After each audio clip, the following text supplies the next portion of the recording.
Also, the next point is U.S. singer Mary. She hit out at Congress leader Rahul Gandhi for his recent remarks against Modi, asking him to return to his "I Hate India" tour. And Milburn praised Modi, and the Congress leader does not possess any acumen to become the PM of India. Also, this is with respect to the fact that Donald Trump said that Prime Minister Modi has, agreed to stop buying Russian oil, and uh, and this is the based on that is this remark.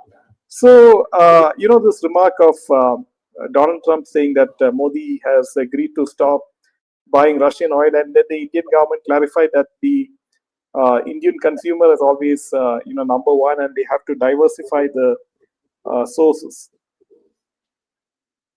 Right. See, the thing is, the whether we go for Russian oil or India doesn't go for Russian oil, that is something that they deal on a transactional basis, right? And as far as Russia's, uh, Russia and India's, a link is concerned, that will always be there. That won't go away because of how things are. In my last newsletter, I was dwelling upon the thing that when Modi ji went for the SCO summit, at that time how Modi ji kept sitting. First Putin actually waited for Modi ji for 10 minutes. He kept standing outside because he wanted to actually take Modi ji in his car. And when he took him in his car, he reached the venue of the conference, and there they both kept sitting for 45 minutes in the car and not coming out. That is a very, very serious, a diversion from the normal protocol. It is not normal. Why would they do that? Why would Putin actually do that to him? The only reason, one can find is that maybe, what happened to Shastri ji in Tashkent was, being planned for Modi ji in Tanjin. So Putin, being who he is, an ex-KGB chief, he knew the kind of response that situation would, require, and he took him in protection until the time that he knew that situation had been resolved. The Chinese were in turmoil, obviously, because it was on their soil, but somebody was trying to do something which was quite similar to what happened in Tashkent with Shastri ji. So as far as Putin is concerned and Modi ji is concerned, they both know what they need to do. Sometimes, a daily and the news cycle that goes on, hourly news cycle that goes on, that does not capture the total breadth of where the things are. So as far as India and Russia is concerned, it is quite tough to actually break that kind of a relationship. See, I've been, recently I've written another newsletter where I laid it out. See, in 1995, Russia's GDP was 1,335, 1,335. Today, per capita GDP, at that time it was 1,335. Today, that per capita GDP is 14,000. This is after all these years of sanctions and all these years of taking away the money and things like that. And in 1992, their army and their weaponry had been totally dilapidated. It was very bad shape. Today, their entire missile system is probably the best in the world. There is no, West does not have a way to handle their Satan II and the Oreshniks. They just cannot do that. That is where they have reached. Had Putin been in any other era or any other country, he would have been hailed as one of the greatest leaders of all time, because it is not a joke about what he's doing. And like some people would say that he's an autocrat within Russia. The kind of threats that like Russia has in terms of totally dismantling it and attacking it, that has been happening since 1990 onwards. By Soros or by US aid or by US in the West. Whether Minsk agreement or like anything else, they had to be like that. So when you look at the whole situation completely, I feel this goes beyond just the normal trade. It is not trade here and there that will matter. But like if like people think that's what really matters, like Rahul Gandhi, and I think Mary Bilibin is has been quite um, you know uh, like quite like emotionally attached to India and specifically to PM Modi. So I think, and her voice is quite good because like she's a renowned singer and all that, and her comments really make a lot of a lot of power, carry a lot of power with it. So I would say, I think like everybody knows who Rahul Gandhi is. He is actually just a joker, and people just don't give a damn about him, like outside India, except as a nice toy which can create subversion in India. That's all he is, and even that he's not efficient. Yeah. So there's one comment: how far a war-engaging country can run without financial backup. Yeah, I think he's talking about Pakistan. Pakistan. I think they are getting the financial backup. That's what Trump is trying to do through, all the crypto deal that he has been doing, and the money that is coming through IMF. You remember they had done 45 billion-dollar of deal that they were going to IMF was going to send there during the war. Operation Sindoor, they had done 1.2 billion-dollars for Northwest Frontier Province tourism. Who the heck would ever go to Northwest Frontier Province for tourism? I have no idea. But they were, they have those kind of silly pretexts. World Bank actually sent 1.2 billion-dollars for that. So all that money will be coming, in terms of grants and all that, until like it is just too much for them even. Yeah. Do you think the US will help Pakistan take over Bagram airbase? Uh, they're trying. Their intent is to actually keep beating up Afghanistan so much, and that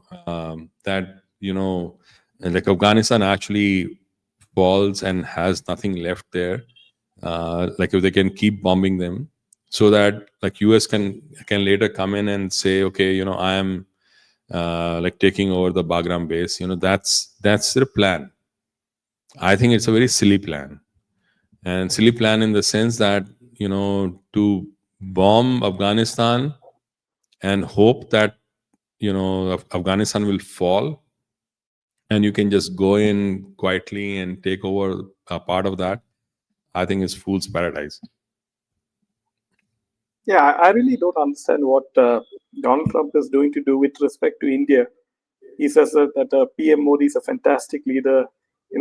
India is a fantastic country and all those things. And then he says like Modi should stop buying Russian oil, or else his political career could take a hit, and all those things. So what exactly is he playing? Yeah, he's trying to seem like a good person, but in the sense of being very friendly with Modi ji and all that. But his the issue is that he cannot stop the things that he has set in motion with respect to Pakistan, and he's constantly bringing them on the stage and platforming them everywhere, whether it's the Oval Office or this Gaza Peace Summit. So everywhere he's giving them a podium and a mic to actually say whatever the heck they want to say. So that's where they are. So I think, like in that sense, I would say that it's a very a sad situation, like where Trump is, because he wants to go whole hog, but he cannot, because and it's the same thing with China. Like when he wants to go whole hog against China, he cannot, because he suddenly realizes that the rare earth metals are gone. A Raytheon CEO says that most of our military is actually like made in China. Most of the military weapons and things like that. And China has 200 times shipbuilding capability than the US has. They're far, far, far ahead. One shipyard in China makes more ships in a year than entire shipbuilding of US combined. That's how far ahead they are. So to it is so intertwined as far as US is concerned. For China, it may not be so intertwined. So they are not able to decouple themselves from China. And whenever he thinks he can put China down, he knows his limits. And I think within the Indo-Pacific region, that's the same thing with India. So there is not much that he can push. As long as Modi ji is there, he cannot really do anything of his own within India. Yeah. Also, last point, Deshi, is that Rahul Gandhi, the latest is that the trial in the defamation case against Rahul Gandhi over his remarks about V.D. Savarkar formally began on Friday with V.D. Savarkar's grandnephew and complainant Satyaki Savarkar deposing before a special court. An advocate, Sangram, representing him, said that part of Satyaki's chief examination was recorded during Friday's proceedings. In his statement, Satyaki detailed his family background and explained how he came across an online video of Rahul Gandhi's speech delivered in London in March 2023. In that speech, Rahul claimed that V.D. Savarkar wrote about the beating up a Muslim man with friends and feeling pleased about it in his book. Satyaki informed that the quote about the video, including the date of the speech and the duration of the clip. So you have this case going on. He has already lost one case, like, with respect to RSS, and he had to apologize when he said RSS was the one who assassinated Gandhi when they weren't. And now he started this again because, like, it is ingrained in the Congress DNA. They think they were the ones who actually gave India freedom. They did not. Veer Savarkar and RSS folks were actually very strongly intertwined in terms of how India got its freedom. No, Veer Savarkar was in India House, right? Like India House was in London, where all the revolutionaries were there. He was there from 1906 to 1909. People like Madan Lal Dhingra and even Madam Kama and all those people were inspired by him. Madan Lal Dhingra was the one who inspired Bhagat Singh. So Bhagat Singh and Veer Savarkar were very good friends. People, the problem with Congress and the left is that they have tried to create their own narrative about everyone. And their issue is that they have never, presented the real history. In 1910, I think it was, when Savarkar actually, he went to, like he was being arrested, like he was going in a ship, and he like knew that like he was going to be arrested. So when it came, that the ship actually came to France, he jumped off the ship and swam all the way to France to seek asylum. That was called like Marseille, that area or that city. Unfortunately, the French actually gave him back to the British, and then he was sent to Andaman, for Kalapani. Now, the situation is that actually at that time, that issue, or like as they used to call it, the Savarkar affair within France, became so big that it was the leftists all the socialists and the leftists who actually sided with Savarkar there. Savarkar actually translated Mazzini's autobiography in Marathi. So Savarkar was not really, was not really the one who ever called for two-nation theory. In fact, he did not. He was, there was another person, I don't remember his name. He was actually, during that time in India House, he was pushing for, the breakup between the Hindu and Muslims, and Hindus working alone. Veer Savarkar actually said that that won't be good for India. It was only when there was a consistent rhetoric from the Islamists. It started with Sayyid Ahmad Khan in around 1888 and 1890, where he said that Muslims were actually a separate nation, and from Hindus, and they cannot coexist. That was his statement. Then Iqbal in 1930 actually formalized that in terms of territorial vision of Pakistan.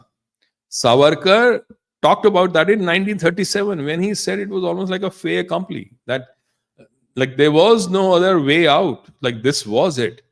Like we can't run away from the truth, right? So that's where the whole situation came about, where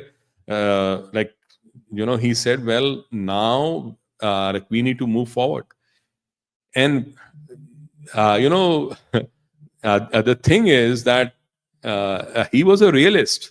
He was not trying to do a separatism there, because in terms of chronology, when you look at it, Sayyid Ahmad was the person who called for Muslim separatism. Congress was doing the appeasement at that time, and the Islamic political leaders were trying to harden all this entire thing. Only later Savarkar said, well, they already have separated psychologically from us.